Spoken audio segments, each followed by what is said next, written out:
እስቲ ለእግዚአብሔር ክብር ስጡ እንደገና። ጌታ ይባል። ኢየሱስ ጌታ። እንደቆማችሁ አነባል። የከበርክ ቴዎፍሎስ ሆይ ከመጀመሪያው በዓይን ያዩትና የቃሉ አገልጋዮች የሆኑት እንዳስተላለፉልን በእኛ ዘንድ ስለተፈጸመው ነገር ብዙዎች ታሪክን በየተራ ለማዘጋጀት ስለሞከሩ እኔ ደግሞ ስለተማርከው ቃል እርግጡን እንድታውቅ በጥንቃቄ ከመጀመሪያው ተከትዬ በየተራ ልጽፍልህ መልካም ሆኖ ታየ። በይሁዳ ንጉሥ በሄሮድስ ዘመን ከአብያ ክፍል ዘካርያስ የሚባል ካህን ነበረ። ሚስቱም ከአሮን ልጆች ነበረች፣ ስሟም ኤልሳቤጥ ነበረ። ሁለቱም በጌታ ትእዛዝና ሕግጋት ያለ ነቀፋ በእግዚአብሔር ፊት ይሄዱ ነበረ፣ ጻድቃንም ነበሩ። ኤልሳቤጥ መካን ነበረች። በጣም የሚገርም እኮ ልጅ አልነበራቸውም። ሁለተኛ በእድሜያቸው አርጅተው ነበር። ሶስተኛ በጣም የሚገርም ነው። ዛሬ የሆነ መረጃ ግን ይቀየራል። እስቲ አንድ ሰው አሜን አሜን። እርሱም በክፍሉ ተራ በእግዚአብሔር ፊት ያገለግል ሳለ እንደ ካህናት ሥርዓት ወደ ጌታ መቅደስ ገብቶ ዕጣን ለማጠን ዕጣ ደረሰበት። በዕጣኑ መሠዊያም ቀኝ መልአኩ ገብርኤል በቀኝ በኩል መጥቶ እንደዚህ አለው፣ ዘካርያስ ሆይ ጸሎት ተሰምቷል። ሚስት ኤልሳቤጥ ወንድ ልጅ ትወልድልሃለች፣ ስሙን ዮሐንስ ትለዋለህ። እሱ በመወለዱ ምክንያት ተድላና ደስታ ይሆንልሃል። ይህ ዓመት በሉስቲ የጸሎት መልሴ ነው በልሲ። እግዚአብሔር እንደዚህ ብሎኛል፣ የታላላቅ ጸሎት መልስ ዓመታችሁ አላቅም። ዛሬ እጅሽን ከፍ አድርጊ። ታላላቅ መልስ በእጅ ይገባል። የታላላቅ መልሶች ዓመታችሁ ነው። እስቲ እንደዚህ በሉ፣ የታላላቅ መልሶች ዓመቴ ነው በልሲ። በህይወት ትልቅ ነው ያልከውን መልስ ዘንድሮ ትቀበላል። አላቅም በሚቀጥለው ዓመት አንተ ቤት ምስጋና ሲሆን አይቻል። አሁን እንደዚህ መታል፣ የሚቀጥለው ዓመት ግን በድል ትመለሳል። በዚህ ማለዳ አውጃለሁ፣ የመልስ ዓመት ነው። እጆቻችሁ ከፍ አድርጉ። የሚዋጋችሁ ይወጋ፣ የሚረግማችሁ ይረገም፣ መንገድ የሚዘጋብህ ይሰበር። በዚህ በመጀመሪያው እሁድ እናገራለሁ፣ ከልካዩ ከመንገዳችሁ ይሰበር። አንተ ልቀቅና አሜን በርሲ። አቻላዲያ ልቀቅና አሜን በርሲ። አናሶም ባህዲጋያ አላቅም። ያላገባችሁ ታገባላችሁ፣ ያልወለዳችሁ የምትወልዱበት ዓመት ነው። የተከለከለ ነገር በእጃችሁ ይገባል። የረጅም ዓመት ጥያቄ ይመለሳል።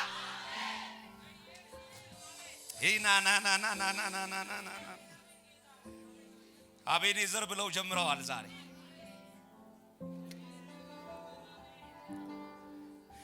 እንጸናለን ባንተ እንጸናለን፣ እንጸናለን ባንተ እንጸናለን። የምታጸና አምላክ የመረጥከን አንተው ነህ። የምታጸና አምላክ የመረጥከን አንተ። አቤኔዘር አቤኔዘር እስከ ዛሬ ድረስ እግዚአብሔር ረድቶናል። ድል አስለምኖናል፣ ቀን ከፍሎ አሻግሮናል። አቤኔዘር እስቲ እልልታ ባካችሁ ባካችሁ። ሃሌሉያ። አናልፈውም ብለን ያለፍነው የመከራው አይነት ብዙ ነው። ዝም ብለሽ ዘምሪ ባክሽ።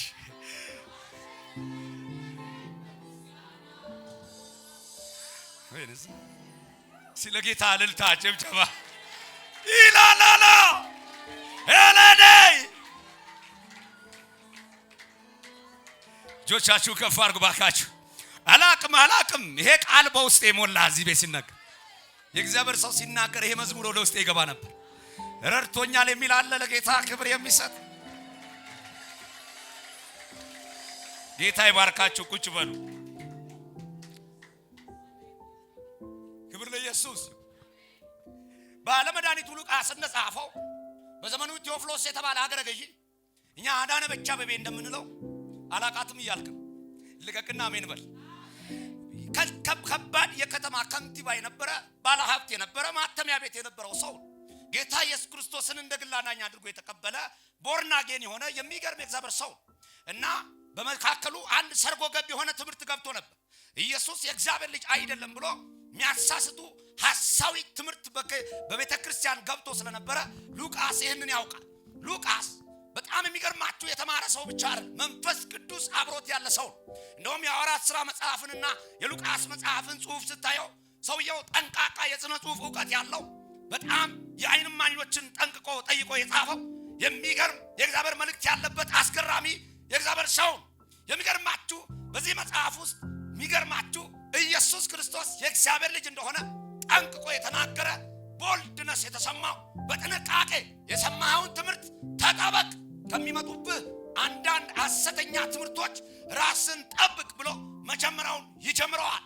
እና በዚህ ሰዓት ዘካርያስ የሚባል ሰው ነበር ይላል። ዘካርያስ የአሮን ልጅ ነው። በተለይ የአብያ ክፍል ይለዋል።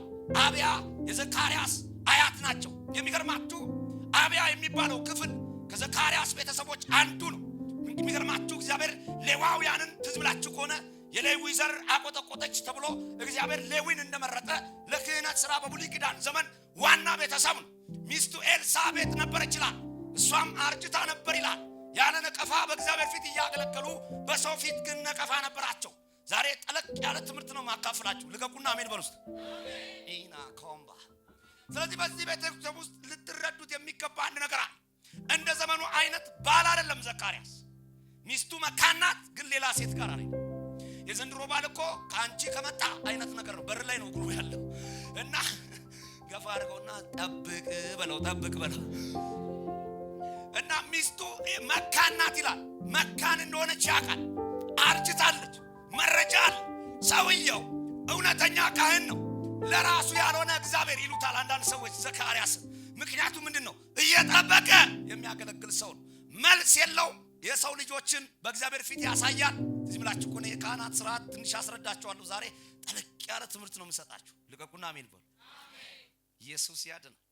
የሆነ ጠለቅ ያለ እንደ እድሜ ማለት ነው። ልቀቁና አሜን በሉ። እንግዲህ በብሉይ ኪዳን ዘመን የአሕዛብ አደባባይ ቅድስተ ቅዱሳን የሚባል ቦታ አለ። የአሕዛብ አደባባይ ማለት ለምሳሌ እኔ መጣሁት ከላፍቶ ነው። ቤተ ክርስቲያኑ እዚህ ቢሆን በብሉይ ኪዳን ዘመን እኛ ያለነው ላፍቶ ነው ማለት በጣም ሩቅ ነን። ገፋር ሩቅ ነህ በል። ስለዚህ የአሕዛብ አደባባይ አለ፣ ቅድስት አለ፣ ቅድስተ ቅዱሳን አለ። በክፍሉ ተራ የሚል ቃል አለ እዚህ ውስጥ። በክፍሉ ተራ የሚለውን ቃል አብራራላችሁ። ዘካርያስ በክፍሉ ተራ ያጥን ዘንድ ምን ወደቀበት? ዕጣ ወደቀበት። ይሄ ቃል ምንድነው? በክፍሉ ተራ የሚለው መጽሐፉ ምን ለማብራራት ነው? በብሉይ ኪዳን ዘመን መቼም እነሱ ስለ ብሉይ ኪዳን አሰራር ያውቃሉ። አንዳንድ ሰዎች ምናልባት ባክግራውንዳችሁ ኦርቶዶክስ ካልሆነ ይህን ነገር ምናልባት ማብራራት ይጠበቅብኛል። እኔ በርግጥ ከተሐድሶቹ አንዱ ነኝ። ከሚያስቀድሱ ነጠላ በለባሶች መካከል አንዱ ነበርኩ። ዞሮ ትንሽ ላስረዳችሁ ስለ እግዚአብሔር ሥርዓት በብሉይ ኪዳን ዘመን የነበረው እና አሁን በክርስቶስ የተሰራልን አይተን እንጨርሳለን። የሚገርማችሁ የመጀመሪያው የእግዚአብሔር ክፍል ቅድስት ይባላል። ቅድስት ስትገባ 7 ሻማ ያለበት መቅረዝ ታገኛለህ። ጠረጴዛ አለ፣ እላዩ ላይ ህብስት አለ። ህብስት ማለት ዳቦ ነው። እኛም በተለምዶ ጢብኛ እንለዋል። እንግዲህ ቦሌ ካደክ ምንም ማድረግ አልችልም። ስለ ጢብኛ አላብራራለሁ። ገፋ አድርገውና ባታውቀውም ዝም ብለህ ስማ በለው። የማያውቅ ትውልድ ሊኖር ይችላል ብዬ ነው። በኬክ ያደክ ከሆንክ ምንም ማድረግ አልችልም። ልቀቅና እስቲ አሜን በል። ስለዚህ 12 ዳቦ እስራኤላውያን ከየነገዳቸው በአመቱ መጀመሪያ እንደዚህ የመጀመሪያው እሁድ ዛሬ እንደሆነ ማለት ነው የሴሎ በዓል የሚባል በዓል አላቸው። የማስተሰሪያ በዓል፣ የስርየት በዓል የሚባል በዓል አላቸው። ሰው ሁሉ በኩሩን በአመት አንድ ጊዜ የሚያመጣበት፣ ወንድ ልጅ በእግዚአብሔር ፊት የሚታይበት፣ ከእርሻቸው በኩሩን ከሚገርማችሁ ከከብታቸው በኩሩን ከገንዘባቸው በኩሩን በእግዚአብሔር ፊት የሚወዘውዙበት ቀን። ይህንን ቀን እንዴት ነው የሚያሳልፉ? ቅድስት ገባ ሻማ አለ። ሻማው የበራው ትዝ ብላችሁ ከሆነ ሙሴ በሲና ተራራ 630 ህግ ፔንታቱክስ የተባሉትን የሙሴ ህግ ዘፍጥረት የጅማሬ መጽሐፍ ነው። ዘጸአት የመውጣት መጽሐፍ ነው፣ እንግሊዘኛው ኤላሽሞስ ይለዋል። ዘሁልቁ የቆጠራ መጽሐፍ ነው፣ እንግሊዘኛው ነምበርስ ይለዋል። የሚገርማችሁ እነዚህ 630 ህግ በሲና ተራራ ላይ እግዚአብሔር በሚጤስ ጢስ ነው የመጣው። ስለዚህ በመገናኛ ድንኳን ታቦቱ እንዲሰራ እግዚአብሔር የፈቀደበት በዓል። ስለዚህ እሳቱ የሚመጣው ከተራራ ነው። የሰፈር እሳት አይደለም። ገፋ አድርገውና የሰፈር እሳት አይደለም በለው፣ ከሰማይ የወረደ እሳት ነው በለው። ስለዚህ ይሄ እሳት ዘወትር እሳቱ በመሰዊያ ላይ ይንደድ ስለሚል ከሰማይ የወረደውን እሳት ካህናቶቹ በየቀኑ ይለኩሱታል። ስለዚህ መጥፋት የለበትም። ዘይቱን ይሞሉታል፣ እሳቱ እንዳለ ይቆያል። ከዛስ የዕለቱ ካህን ቅዱስ ይገባና የመጀመሪያ የሚያደርገው እንደዚህ ነው። 12 ዳቦውን ይጨረግደዋል። እኔ አሁን የብሉይ ኪዳን አገልጋይ ብሆን ዳቦ እየጨረገድኩልህ ነበር። አሁን እነሱ ሀብታሞች ናቸው፣ በቃ ይጨረግዱታል። እነሱ ግቢ በግ ብቻ ነው ያለው። አሁን እኮ በአዲስ ኪዳን እኮ ክርስቶስ ጨርሶት፣ እስቲ ለእግዚአብሔር ክብር ይስጥባል። ስለዚህ ቁጭ ብሎ 12ቱን ዳቦ ይበላዋል። ምንድነው ምክንያቱ? እግዚአብሔር መኖሪያ የዘላለም አምላክ እግዚአብሔር ነው የሚል ቃል አለው። በዳቦ ውስጥ መልእክት አለው ራሱ ህብስቱ። ሁለተኛ ከሰማይ የወረደ እንጀራ እየሰማችሁ ነው ወይ? እሱን የሚያመለክት ነው። የዕለት እንጀራችንን ስጠን የሚል ደግሞ ትርጉም አለ። ስለዚህ ይህንን የዕለት እንጀራ ካህኑ ሲጠግብ ህዝቡ እንደጠገበ ይታወቅ ዘንድ ካህኑ ጠግቦ ነው የሚወጣው። ሲወጣ ትንሽ ቦርጭ አውጥቶ ነው የሚወጣው።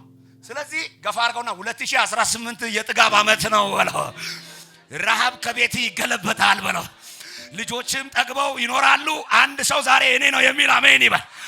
መልእክት አለኝ። 2018 እናንተ ቤት ረሃብ አይገባ። በዚህ ማለዳ አውጃለሁ፣ አበዳሪ እንጂ ተበዳሪ አትሆን። በአደባባይ እግዚአብሔር እህል ውሃን ይባርክልሃል። የበረከት ቃል እንደ ካህን ላውጣብህ። አሜን ባል አናሱም ባህያ ልቀጥል። ወዳጆቼ ልቀጥል። ትምህርት የምትወድ ከሆነ ትወደኛል። ልቀቅና አሜን በል። ስለዚህ ቅድስተ ቅዱሳን ስትገባ ከመግባት በፊት የተጠለፈ መጋረጃ አለ። ሐምራዊ መጋረጃ፣ ሰማያዊ ነጭ መጋረጃ። እግዚአብሔር ከሰማይ ወርዶ አዳነን የሚል ትርጉም አለ። ስለዚህ እላዩ ላይ መጋረጃው ላይ ጥልፍ አለ። ጥልፉ ምንድን ነው? ትዝ ብላችሁ ከሆነ አዳምና ሔዋን ከኤደን ገነት ሲባረሩ የሚሽከረከር ሰይፍ ያዘ መልአክ ነበር። ያኛው መልአክ በጥልፍ ተጠልፎ እዚህ መጋረጃ በስተጀርባ ከታቦቱ በፊት አለ። ስለዚህ የመጀመሪያውን ክፍል ካህኑ መጋረጃውን ከፍቶ ነው የሚገባው። ሁለተኛው ክፍል ግን መጋረጃው አይከፈትም። መጋረጃው ዝግ ነው። ወደዛ መግባት አይቻልም። ስለዚህ ካህኑ ጎንበስ ብሎ ነው የሚገባው። ውስጥ ስትገባ ታቦት አለ። ታቦት የሚሰራው ከግራር እንጨት፣ ግራር ደግሞ ጠማማ ነው። እግዚአብሔር ባህር ዛፍ ቁመታም እያለ ግራር ጠማማውን ታቦት ስሩልኛል። እኔ የእግዚአብሔር ምርጫ ይገርመኛል። እንዴት ግራር ይመርጣል እግዚአብሔር? የሚገርም ዛፍ እያለ ቁመታም ዛፍ። እንደውም እዚህ ሰፈር ዛፍ ይበዛል። ልቀቁና አሜን በሉ። እና ይሄ ባህር ዛፍ ቁመታም ነው እና ለታቦትነት ቢመረጥ ደስ ይለኛል። ግን እግዚአብሔር ግራርን መረጠ። እኔ የሚገርመኝ እግዚአብሔር ባልጠፋ ሰው እስከ 9 ሰዓት የሚያስቀድሱ እያሉ ሰካራም የነበርነውን ግራር የነበርነውን እግዚአብሔር እኛን መረጠ። ለእግዚአብሔር ክብር ስጡ። ሃሌሉያ። ስለዚህ ከግራር እንጨት ይሰራል። ዙሪያው በወርቅ ይለበጣል። መሃል ላይ ኪሩባል፣ የንስር ፊት የአንበሳ ፊት ያላቸው ኪሩቦቹ እርስ በርሳቸው ክንፋቸው ይገናኛል። መሃል ላይ የስርየት መክደኛ የሚባል አለ። በብሉይ ኪዳን ዘመን ኃጢአታችን ይከደናል እንጂ ሙሉ ለሙሉ ነፃ አንወጣም። የስርየት መክደኛ ወይም የስርየት በዓል ወይም የሴሎ በዓል ይባላል። የስርየት መክደኛ እላዩ ላይ አለ። ታቦቱ አናት ላይ መናው አለ። ያለመለመችው ያሮን በትላለች። ስለዚህ የሚገርማችሁ ይሄ ታቦት ስርዓት ከመፈጸሙ በፊት ዘሌዋውያን ምዕራፍ 16 በክፍሉ ተራ የሚለውን ቃል ነው ያብራራ ያለው። ምንድነው በክፍሉ ተራ የሚለው? ወደ ውስጠኛው ማን ነው የሚገባው? ወደ ቅድስተ ቅዱሳን የሚገባው ተረኛው ካህን ምንድነው? የክፍሉ ተራ። ይሄንን ላብራራል። ስለዚህ ዘሌዋውያን ምዕራፍ 16 የእግዚአብሔር ቃል ሲናገር እንደዚህ ይላል። ሊቀ ካህኑ 2 ፍየል፣ ሕያው ፍየል ያመጡለታል። እንግዲህ ፊዚክስ አይደለም ማወራው፣ የእግዚአብሔርን ቃል በኋላ አንብቦ ልቀቅና አሜን በል። ዘሌዋውያን ምዕራፍ 16 ላይ 2 ጤነኛ ፍየል፣ ነውር የሌለበት ያልተቀጠቀጠ ንጹህ ፍየል፣ ዱላ ያላረፈበት፣ ሸክም ያላረፈበት፣ ወደ እግዚአብሔር ነውርና አንከን የሌለበት ሰው ሁሉ መካከል ተመርጦ 2 ፍየል ይመጣል። እጣ ይጥላል። ፍየሎቹ አይታረዱም። አንደኛው ፍየል አዛዜል ይባላል በዕብራይስጥ። የሕዝቡን በደልና ኃጢአት ተሸክመው የሚሄድ ነው። እንደውም ዕብራውያን አዛዜል የሚባል ሰይጣን አለ ይላሉ። አሁን አዛዜል የሚባለው ካህን ላይ ሊቀ ካህኑ ልክ ዛሬ እሁድ እንደሆነ ቀኑ እኮ ተገናኝቷል። ዛሬ መልእክቱና ቀኑ ራሱ ተገናኝቷል። እና እጁን ይጭንና ስለ ሕዝቡ በደልና ኃጢአት ፍየሉ ላይ ይናዘዛል። ሊቀ ካህኑ ዘካርያስ ማለት ይቅር በለን ዓመቱን ሙሉ በድለናል፣ እንደሚመች አልኖርልህም ብሎ ስለ ሕዝቡ በደልና ኃጢአት ፍየሉ ላይ ይናዘዛል። ፍየሉ በደላቸውና ኃጢአታቸውን የሕዝቡን አመጣና ካህኑ ፍየሉ ላይ ያስቀምጠዋል። ግንባሩ ላይ ጭኖ ነው የሚጸልየው። ሌላ ካህን ይመጣል፣ ፍየሉን ይዞት ወደ ምድረ በዳ ይለቀዋል። የሕዝቡ በደልና ኃጢአት ፍየሉ ተሸክሞ ወደ ምድረ በዳ ይሄዳል። ከዛስ ወደ ክፍሉ ይገባል። ለራሱና ለቤተሰቡ የማስተሰሪያ በዓል ያደርጋል። ሂሶጵ ይረጫል፣ ልጆቹን ይጸልያል። ልጅ ካለው ልጅ ከሌለው ለሚስቱና ለቤቱ ይጸልይና ንስሐ ገብቶ ሻወር ወስዶ ኤፉድ ለብሶ ይወጣል። ሁለተኛውን ፍየል ያርደዋል። አሁን የክፍሉ ተራ ነው፣ ቀኑ ነው፣ የሱ ነው። ዛሬ ማን ነው እጃችሁ ከፋር? የሆነ ሰው አለ ዛሬ ወደ ዋናው ክፍል ይገባል። ወደ ምንጩ ትገባለህ፣ ወደ መገኛው ትደርሳለህ። ዛሬ ከመጋረጃ በስተጀርባ የሆነ ሰው እግዚአብሔር ሲያስገባው አይቻል። አላቅም እገባለሁ የሚል አሜን ይበል። አና ካንታራባሳ እስቲ እጃችሁ ከፍ አድርጉና ተራው ደረሰ በል። እስቲ ድገምና ጊዜው ደረሰ በል። እጃችሁ ከፍ ስትጠብቁት የነበረ ያ ከእግዚአብሔር ጋር የምትገናኙበት የመገናኛ ድንኳን ዛሬ ትገባላችሁ። ወስጃለሁ የሚል አሜን ይበል። ስለ ጌታ ክብር ስጡ። እንደገና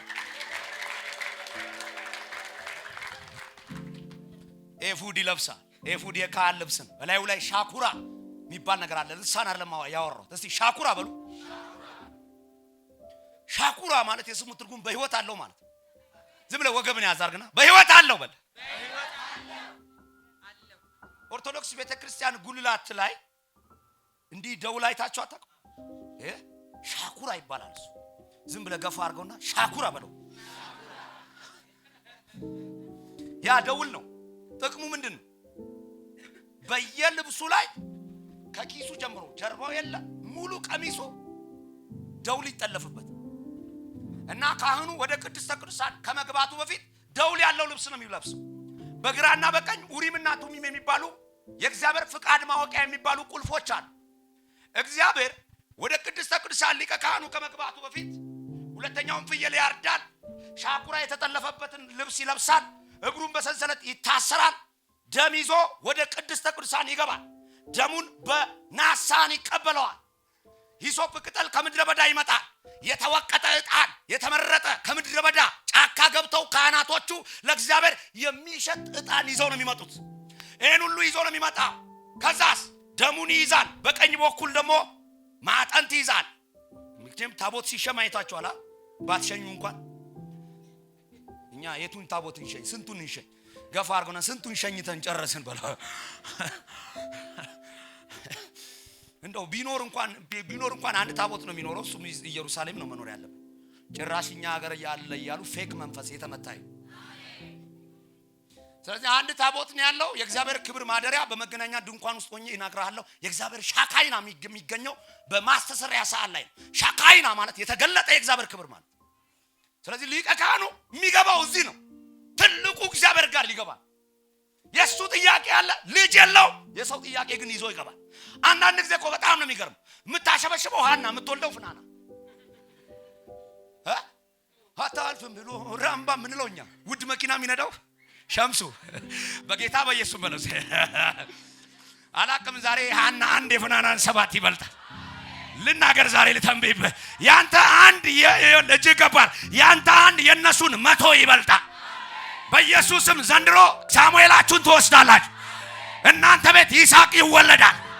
እናንተ ቤት ዮሐንስ ይወለዳል። ተድላና ደስታ ይሆንላል። በዚህ ዓመት እግዚአብሔር ብሎኛል፣ የሕዝቤን መልስ እሰጣለሁ። አና ካንቱ ባሃዲጋ አቱምባባ ያድናል። እባክህ ልቀጥለው። የእግዚአብሔር ቃል ኡሪምና ቱሚም የሚባሉ ቁልፎች ምክንያት አላቸው። ቅድስና ለእግዚአብሔር የሚል የወርቅ ቅርጽ ያለው በግንባሩ ላይ ያስራል። ስለዚህ መልአኩ ገብርኤል ጭቅጭቅ አያውቅም። ቅድስና ከሌለው ወይ በክንፉ ወይ አፉን ይዘጋለታል ወይ ይገላል። ሰንሰለቱ ጥቅሙ እሱ ነው። ስለዚህ ካህኑ ወደ ቅድስተ ቅዱሳን ሲገባ ዝም ብሎ በማኪያቶ መንፈስ አይገባ። እየሰማ ነው። ልክ እንደ ዘመኑ አድርጋይ የተወጋ ሚሪንዳ ጠጥቶ አይገባ። ይገባል። አንተ ልቀቅና አሜን በል። ከላይ ሚሪንዳ ከታች ጃምቦ ይዞ አይገባ። ገፋር አይገባም። እንደዛ የለም በለው። ተቀድሶ ነው የሚገባው። ተለይቶ ነው የሚገባው። ወዳጆቼ በዚህ ዓመት የመቀደስና የመለየት ዓመት ልባርካችሁ ባካችሁ። ትዳራችሁ ይቀደሳል ዘንድሮ። ልጆቻችሁ ይቀደሳል። ጌታ ይለኛል ዘንድሮ አለኝ ለሕዝቤ መልስ አስገባለሁ። እስቲ አንድ ሰው ለእግዚአብሔር ክብር አስገባባክ። ስለዚህ ሁለተኛውን ፍየል ያርደውና በሂሶጵ ቅጠል ነክሮ ዕጣን ማዕጠንት ይባላል ብያቸዋለሁ። እንደዚህ ትልቅ ረጅም ሰንሰለት ይዘው አይታችሁ አጣ ማዕጠንት ይባላል። ዕጣን ማጨሻ ነው። ረጅም ነው። እሳቱ ከመገናኛው ድንኳን ወጥቶ ነው የሚለኮስበት።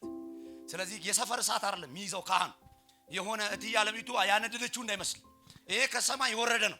ዝም ብሎ ሰፈር የሆነ ቄስ ያነደደው አይደል። እሳቱ ከሰማይ ነው። ገፋ አድርገው ነው። የመንደር እሳት ሰልችቷል ወይ በለው የሰማዩ ያገኛል ዛሬ በለው። ክብር ለኢየሱስ ክርስቶስ ይሁን። ስለዚህ እሳቱ ከሰማይ ነው። ያንን እሳት ያስቀምጥበታል። ዕጣኑን በጣም በአንድ ፍኝ ወስዶ ያፈስበታል። እንዲህ ያደረገ ወደ ቅድስተ ቅዱሳን ይገባል። እግዚአብሔር የሰጠውን ይሄንን ደም ከሌለ ስርየት የለም። ወደ ቅድስተ ቅዱሳን ገብቶ በሂሶጵ ቅጠል ነክሮ ማስተሰሪያ ሳህን ላይ ደሙን ይረጨዋል። ከዛ ሳህኑን ይከድነዋል። በብሉይ ኪዳን ዘመን ኃጢአታችን ሙሉ ለሙሉ ነፃ አይወጣም፣ እንከደናል። ስለዚህ ይከድነውና ከዛ በኋላ በእግዚአብሔር ፊት ዕጣን አጭሶ በሰላም ከወጣ ህዝቡ ሴሌብሬት ያደርጋል። የሴሎ በዓል ይባላል። ስለዚህ ልክኛ መስከረም የመጀመሪያው እሁድ እንደምናደርገው እነሱ የመጀመሪያውን እሁድ ነው ይሄንን የሚያደርጉት። እና የሚገርማችሁ መጽሐፍ ቅዱስ ሲናገር እንደዚህ ነው የሚለው። ሊቀ ካህኑ ይሄን ሁሉ ካደረገ በኋላ እግዚአብሔር በሰንሰለት ባንገቱ ላይ አድርጎ ነው የሚገባው። ሰንሰለቱ ወደ ግራ ከሄደ እግዚአብሔር መስዋዕቱን አልተቀበለም ማለት። ስለዚህ ካህናቱ ይሞታሉ። ገመዱ ጥቅሙ ተጎትተህ ትወጣለህ። ስለዚህ ሞትም አለ ማለት ነው። ገፋ አድርገውና ሞትም ለካ ነበር በለው እና ያዘዛኔ አኖ ዶሚኖ ነው አይደለ? ቢፎር ክራይስት እና አኖ ዶሚኖ ይባላል። ዓመተ ፍዳና ዓመተ ምህረት። ዓመተ ፍዳ ስለነበረ ኃጢአተኛ ይሞታል እንጂ ነፃ አይወጣም። አሁን ግን በምህረት ውስጥ ነው ያለ ነው። ለዚህ ነው ዓመተ ምህረት። እስቲ ለእግዚአብሔር ክብር ስጡ ባካችሁ። ኢየሱስ ጌታ። ይሄንን አድርጎ ዕጣኑን እያረገ ሰንሰለቱ ወደ ግራ ከሄደ ወደ ኡሪም ማለት ነው። ኡሪምና ቱሚም እዚህ ጋር የኔ ልጅ እንደውም ቱሚም ይባላል። ልቀቁና አሜን በሉ። ቱሚም ማለት የእግዚአብሔር ፍቃድ ማደሪያ፣ የእግዚአብሔር መስዋዕት የተቀበለው ማለት ነው።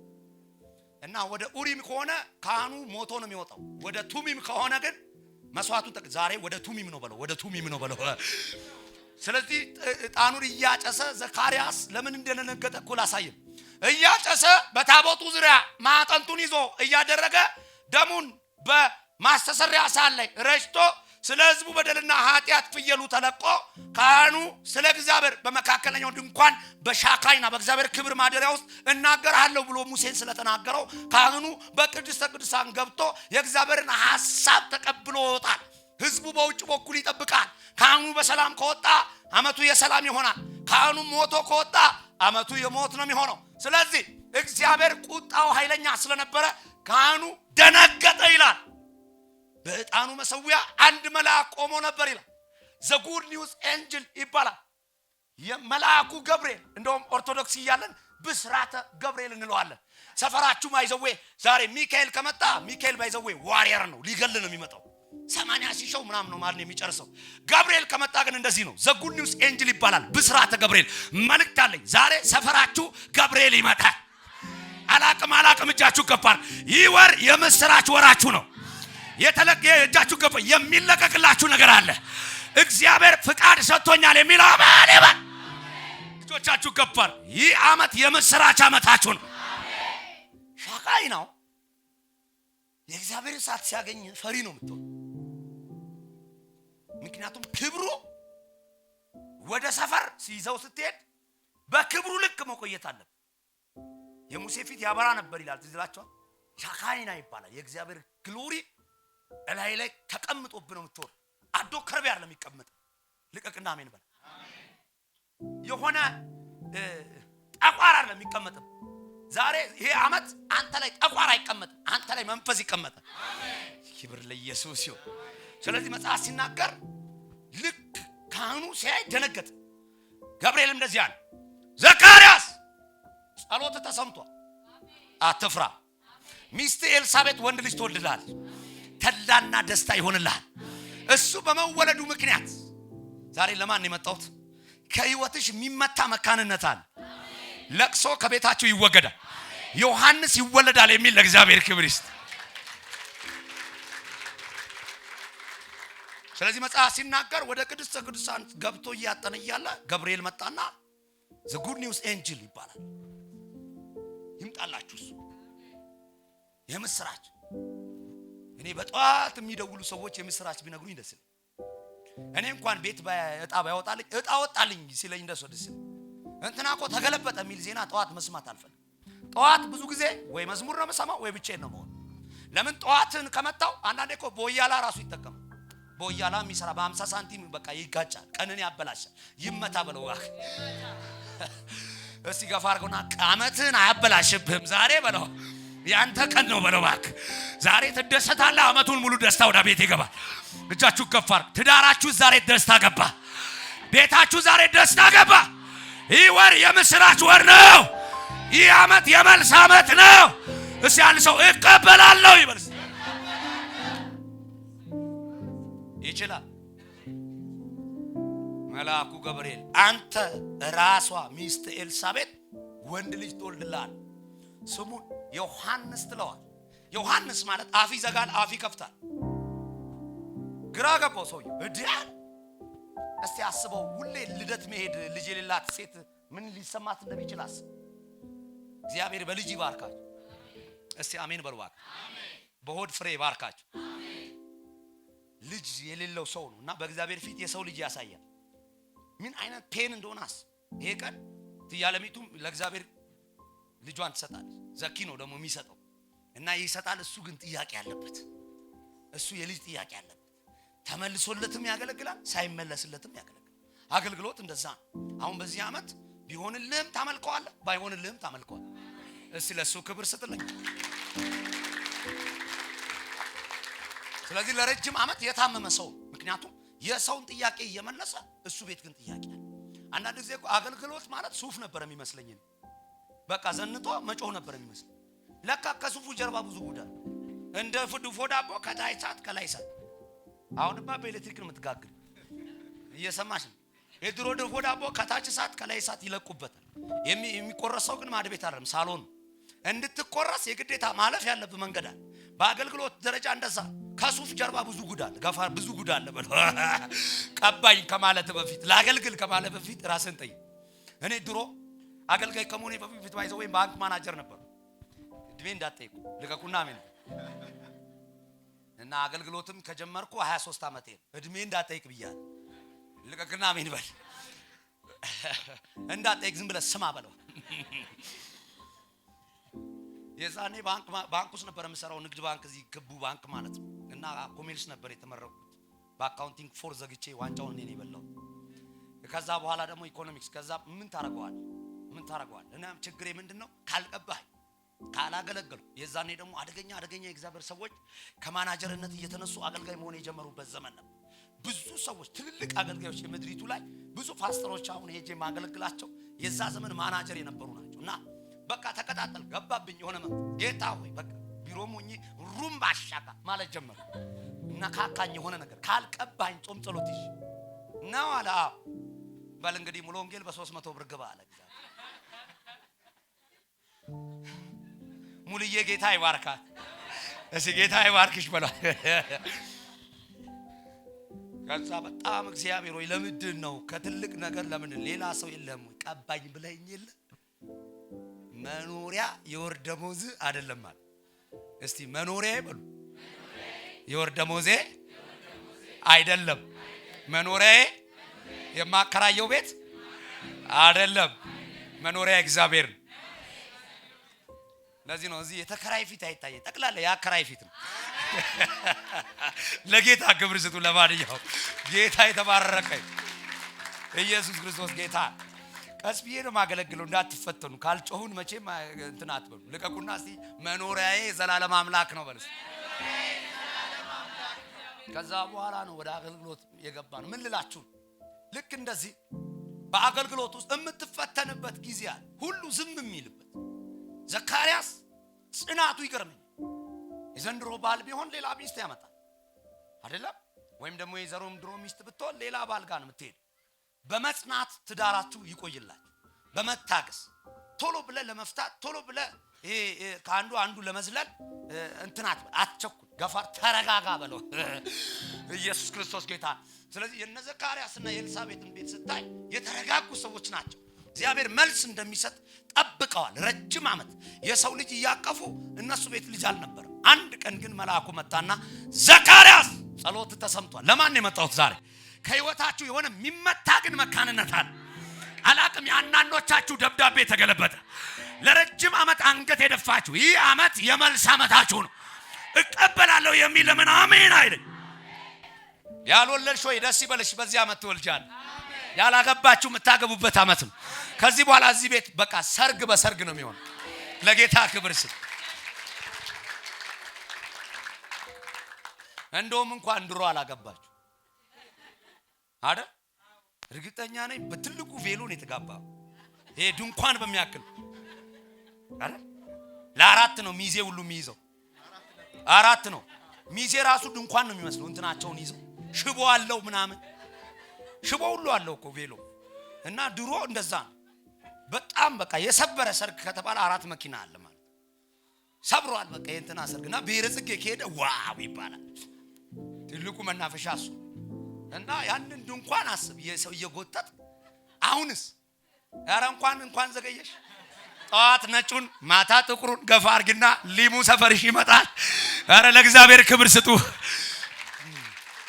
እንኳን ደስ አላችሁ የዘገያችሁ ሰዎች፣ እንኳን ደስ አላችሁ። እንደ ዘካርያስ ለረጅም ዓመት እያለቀሳችሁ አትድረኝም ወይ አልወልድም ወይ ከሰው በታች ለምን ሆናለሁ የምትሉ እንደ ዘካርያስ ለረጅም ዓመት እያነባችሁ በጥያቄ ተሞልታችሁ የመጣችሁ ይህ ዓመት ለእናንተ ነው። እግዚአብሔር እንደዚህ ብሎኛል። ይህ ዓመት ቆጥሬ ጸሎታችሁን በእጃችሁ አስረክባለሁ፣ ርክክብ አደርጋለሁ ይለኛል አምላኬ። በጆሮዬ ይናገረኛል። ለብዙዎቻችሁ እንባችሁ የሚታበስበት የእግዚአብሔር እጅ በቤታችሁ የሚገለጥበት፣ ድንኳናችሁ የሚሰፋበት፣ ካስማችሁ የሚሰፋበት፣ በቤታችሁ ከበሮ የሚወርድበት፣ በእናንተ ቤት ላይ ዮሐንስ የሚወለድበት፣ ተድላና ደስታ የሚሆንበት ይህ ዓመት 2018 እግዚአብሔር የመልስ ዓመት ነው ይለኛል። ሃሌሉያ። እንዲህ ብዬ እንኳን ብሄድ ደስ ይለኛል። የምስጋናና የመልስ ዓመታችሁ። እስቲ አሜን በሉ። አላምንም ማለት አታምንም ማለት ዋው። እኔ እኮ በእግዚአብሔር ፊት የምቆመው ነኝ አታቀኝም ብሎ በክንፉ አፉን ዘግቶለት ይሄ ዛሬ ያንተን እንኳን አፍ አይዘጋልህም። ካላመንክ የሚሆንብን አላቅም፣ ግን ያሳምናል። እስቲ ለእግዚአብሔር ክብር ስጡ። ዱዳ አድርጎት ሄደ። ህዝቡ እኮ ውጪ ይጠብቃል። ለምን? ሻካይና የእግዚአብሔር የክብር የግሎሪ መቀኛ በቅድስተ ቅዱሳን ከመጋረጃው በስተጀርባ ሊቀ ካህኑ ገብቶ መስዋዕት አቅርቦ ሰለብሬት የሚያደርጉበት ቀን ዘኪ ወጣ ማለት ነው። ሰውየው ሲወጣ ዱዳ ይዞት የዱዳ መንፈስ አይኑ ብቻ ቁልጭ ይላል። ሰውየው ምን ሆነ ይላሉ ሰዎች። አንዳንድ ሰው ማስተያየት መስጠት ጀመረ። ቀሰፈው መሰለኝ ይላል። ገፋ አድርገውና መልስ ነው በለው፣ መልስ ነው። አንተን እንኳን ዱዳ ያረግም በለው፣ ግን ብለ ምን እንደሚያረግ ግን አላቅም፣ ዘንድሮ ግን ይሆናል በለው። ጌታ የተባረከ ይሁን። ስለዚህ አፉ ተዘግቶ ሰውየው ወጣ። ኤልሲም ጨነቃ።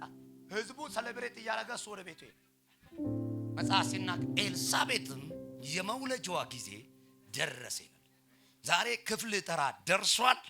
የምትወልድበት መንታ በእናንተ ቤት የሚወለድበት፣ ቸርቻችሁ ራሱ ፍሎሪሽ የምታደርግበት፣ ቅርንጫፎች የሚበዙበት። ምን ነው ግን አሜን ብትሉ እግዚአብሔር አጥቢያ የሚያበዛበት። አላቅም ከዚህ በኋላ ቤተክርስቲያን ፍሎሪሽ ታደርጋለች።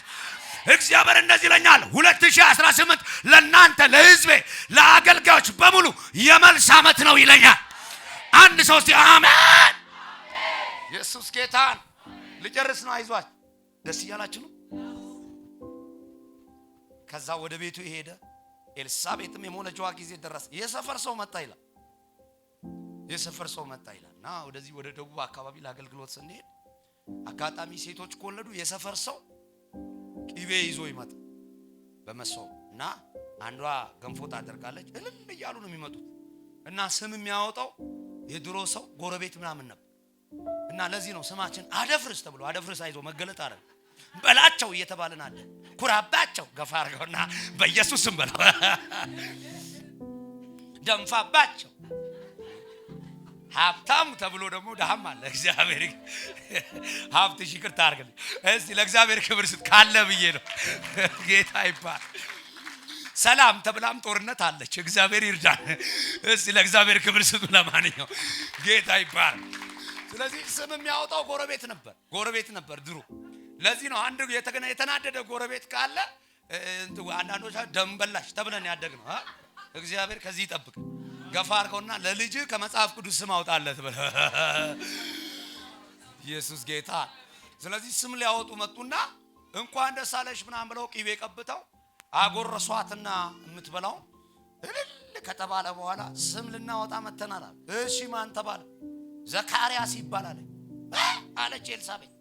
ዘካርያስ ሊደገም ገፋ አድርገውና አይደገምም ብለ መጽሐፍ ሲናገር ልክ እንደዚህ ካደረኩ በኋላ ኤልሳቤጥ ብድግ አለችና አይ ዘካርያስ አይባልም ማለት ስም አታወጡለት።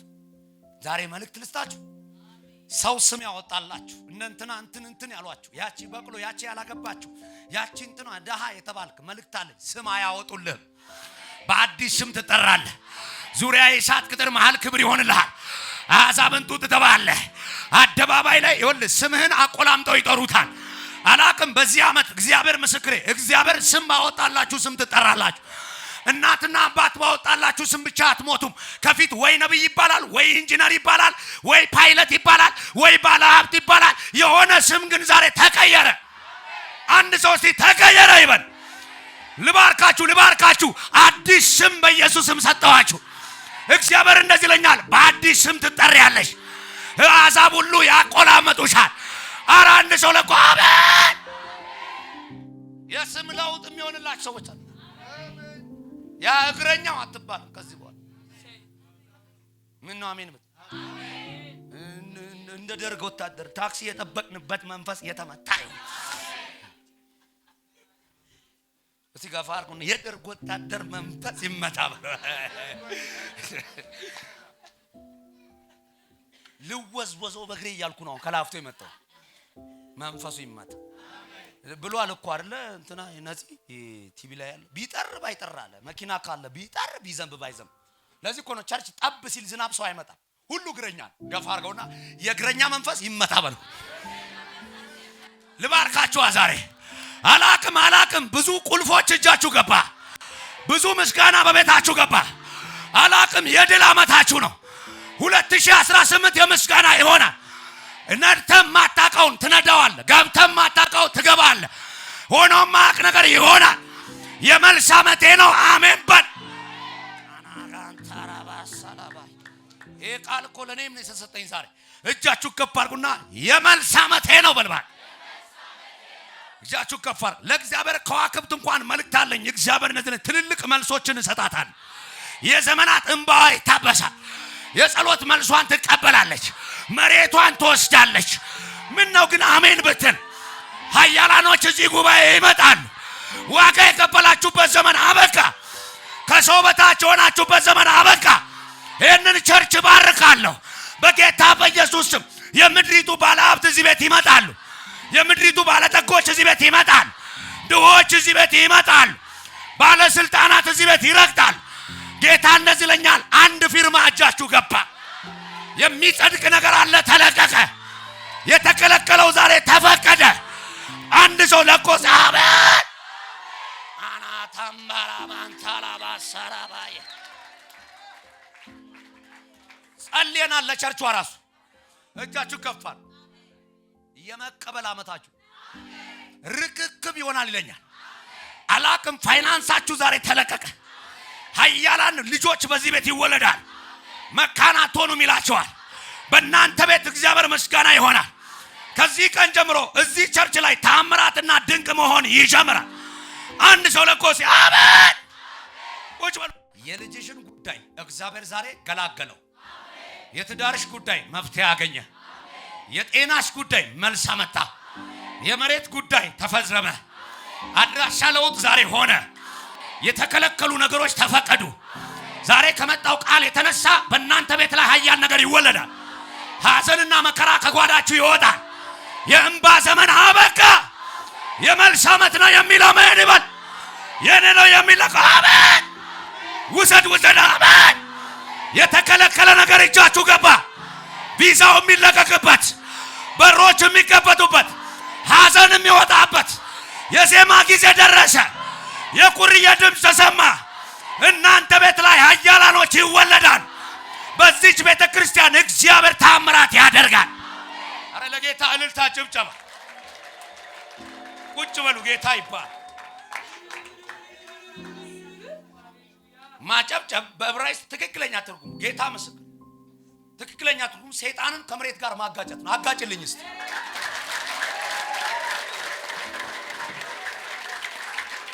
አታጣብቀውም? አጣብቀው በመድኃኒዓለም። ልባርካችሁ። እጃችሁ ከፋር እልል በሉ እስቲ። ይህንን እልልታ ወደ ቤትሽ ይዘሽው ሂጂ። ወደ ጓዳሽ ይዘሽው ሂጂ። ወደ ትዳርሽ ይዘሽው ሂጂ። ወደ ሊብሬው ይዘው ሂድ። ወደ መሬት ጉዳይ ይዘው ሂድ። ለቅሶ አይሆንም፣ ምስጋና ይሆናል።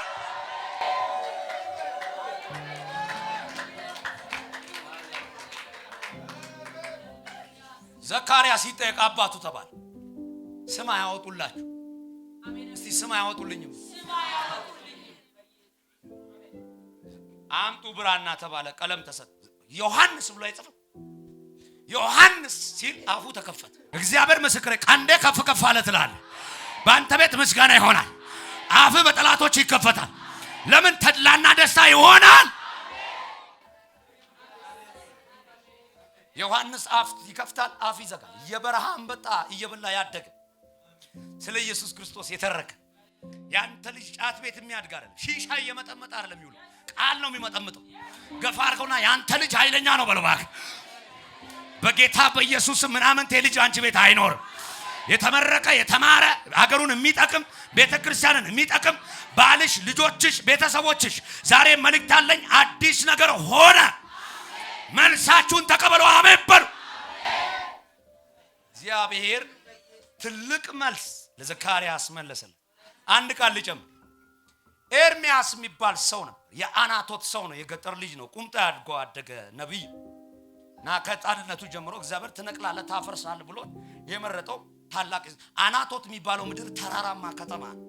ኤርሚያስ ማለት የስሙ ትርጉም እግዚአብሔር ይወረውራል፣ እግዚአብሔር ያደላድላል ማለት እና ኤርሚ የገጠር ልጅ በዘመኑ ኤልያቄም ወይም ኢዮአቄም የተባለ ንጉስ በነገሰ ጊዜ ሰሜኑ ወደ አሶር፣ ደቡብ ወደ ባቢሎን ይሄዳል ብሎ ምዕራፍ 25 ላይ ሲናገር ነው እንደ ያሉና በጥፊ መቱት ይላል።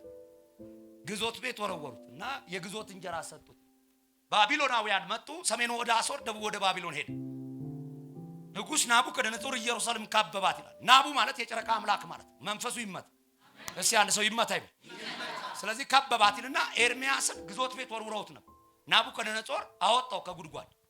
መጀመሪያ እግዚአብሔር ምን አለ? እነዚህ እስራኤላውያን አንተ ለኛ ነብይ አይደለም ብለው ቀጥቅጠው ጉድጓዱ ሲጥሉት ኤርሚያስ አዝኖ ተራቁቶ ምዕራፍ 33 ላይ እንደዚህ ይላል። በግዞት ቤት እያለ አንድ ድምጽ ከሰማይ መጣ። ምን አለ? ኤርሚያስ ሆይ አቤት፣ ወደኔ ጩህ እኔ እመልስልሃለሁ። ዛሬ አላቀም እጃችሁ ከፋር። ዘንድሮ ትጮሃለህ፣ ትቀበላለህ። የጸሎትና የመልስ ዓመቴ ነው የሚል አሜን።